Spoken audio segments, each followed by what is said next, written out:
If this is what Clara was trying to keep hidden, I think she's the one who started the fire that night.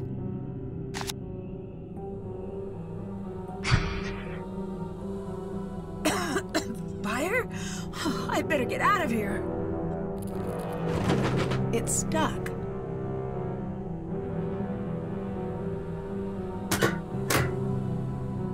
Nancy, help!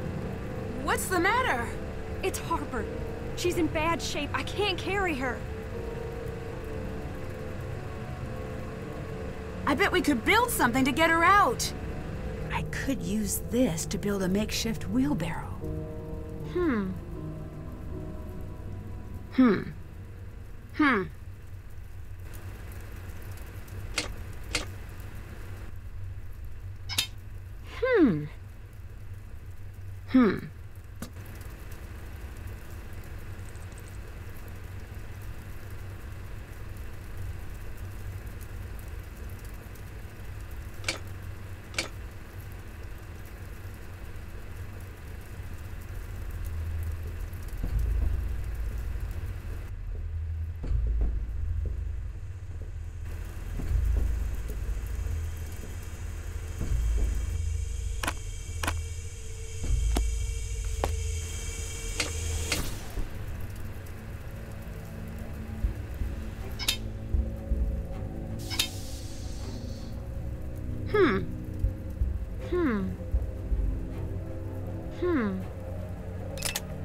Thanks, I'll get her out.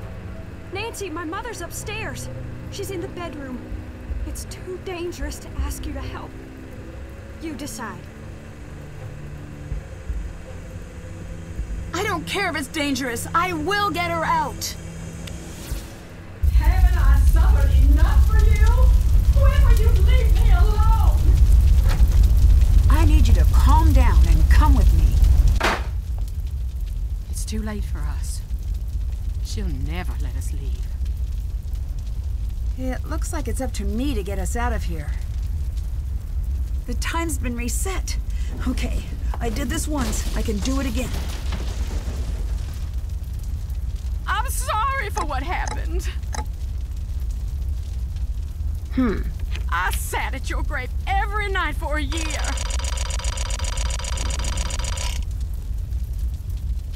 And I said, I'm sorry.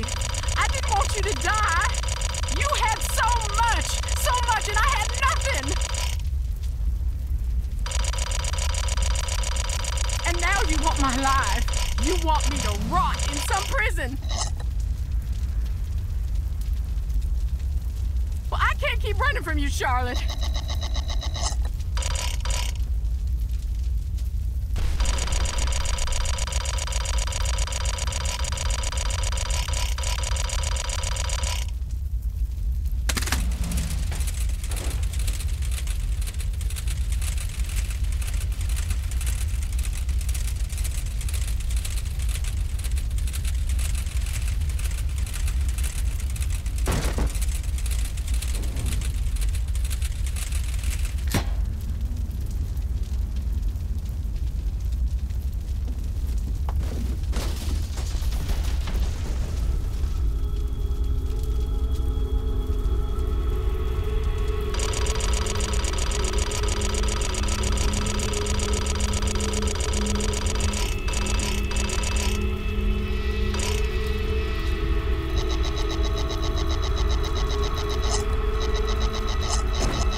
getting you out of here. Just let me stay. I deserve it. You deserve the chance to pay for your mistakes. Now, come on!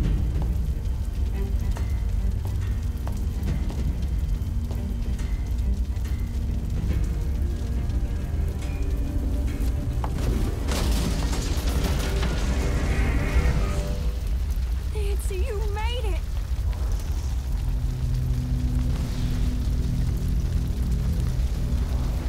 Dear Ned, I was able to pull Clara out of the fire just in time. We rushed out the front door before the stairs collapsed. Imagine my relief when I saw that Jessalyn and Harper had made it out safely as well. Clara finally told Jessalyn the truth, and about how sure she was that she'd be pushed out of the family entirely when she discovered Charlotte had changed her will. How jealous and powerless she felt the night she lit the match, and how badly she wanted to scare Charlotte. How quickly the fire got out of control, and how heartbroken she was at Charlotte's death. She would have given anything to take that night back. Jessalyn later said that was the first time she saw the real Clara, who wasn't a cold-blooded killer, just a woman so dedicated to hiding from her past, she lost herself. The fire department traced the source of the blaze back to the faulty furnace in the basement, and insisted we all visit the hospital for exposure to toxic fumes. The doctor I saw explained that carbon monoxide from Harper's furnace may be the cause of some of the unexplained things I saw around the house. Apparently, many of the ghosts in Victorian-era fiction may have been inspired by the effects of exposure to carbon monoxide from faulty heaters. In the weeks that passed, Jessalyn began to take control of the family company. She's offered Wade a position on the board, and tasked him with keeping an eye on the day-to-day operations of the company's labor force. I imagine he'll take her up on the offer once he's back from a trip to visit a certain former ghost hunter. Savannah called to tell me she's invited Wade to come out for a visit. I was a bit annoyed when I found out what Savannah hadn't told me about this case, but I have to admit I'm really hoping things work out for those two. Colton and Jessalyn seem like they're on the road to patching up their friendship. They both seemed mutually relieved to dissolve the engagement. Colton has a lot to iron out with his parents and his relationship with Lexi, but he seems determined to do things on his own terms. Harper disappeared shortly after the fire. After an exhaustive search, Wade and Jessalyn tracked Harper down and convinced her to rejoin the family.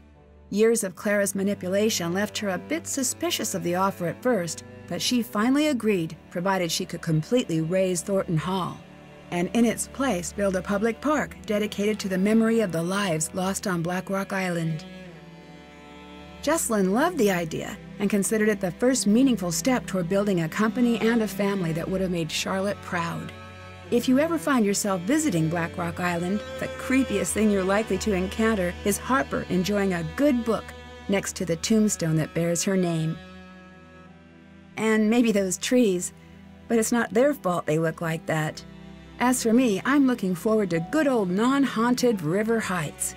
Can't wait to see you. Love, Nancy.